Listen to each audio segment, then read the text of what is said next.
A fun transition from the camera flash. It is. Fingerprints are actually a bunch of different variations of snowflakes.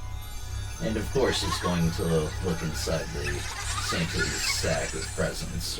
He's here. No, it's possible. If you take the international date line, multiply it by the time zones, divided by the accelerated rotation of the Earth. He has some very interesting math. All right. Let's just say this guy really is Santa Claus. Where's his sleigh? Where are his reindeer? I think it could be aliens. It means the end of Christmas on this planet as we know it. The Claus. I really do love his narration. This is a very nice effect here with the pancakes. It's, if they are attached to a string, you can really hardly ever see it. Rubber face. Yep. With my tracking skills, that should be no problemo. Comprendo. Who's that poor old man that the police came and took away yesterday?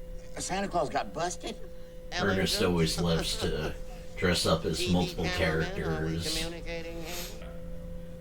You see that? Infectious insanity. This man needs to be isolated. Says he isn't Santa Claus and then just makes so many Santa Claus references. I took over the position of Santa Claus in 1889 from a German chap. Which actually makes a lot of sense because his last name would have been Claus, spelled with a K. No. I've got some jumper cables in the back if you need recharging. It's recharged through the passing from one person to the next. So, in summary, Ernest Saves Christmas, it's a very light comedy. Ernest just basically does what he does in all of his previous and other movies. Plays multiple characters, variants of himself, and gets in and out of antics. It's a very light movie. Yeah, it's certainly geared toward kids. It's very genuine. There really isn't not much to be expected here for just action-packed. The pacing is somewhat in the medium range.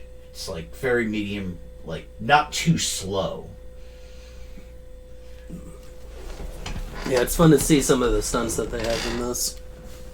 It didn't overdo it on the effects, which is, refreshing. As a kid, I remember enjoying this movie a ton, and I can definitely view it now as an adult with a different point of view, but, I'm glad these type of movies existed back then, and I think today's kids would enjoy it. I think there's a lot less gratuitous jokes and behavior in general. I think it's a pretty wholesome movie. I mean, there's a few skits that are a bit ridiculous or dangerous, but I think overall it's just a fun time. There were some light references that I'm glad weren't actually turned into sexual jokes in the end. I'm glad that they actually don't do that in here, even though a few parts could have been pointed out, but I feel that it's nice to see that this was actually filmed at Disney, MGM Studios. This movie is available to watch on Amazon Prime Video, Disney Plus, and the app Freevee. It's also available on Vudu and YouTube for $4. Thank you guys for watching. Would love to hear your thoughts. Please leave any comments below. Catch us on the next one. Thank you for watching the Recon Reviewers.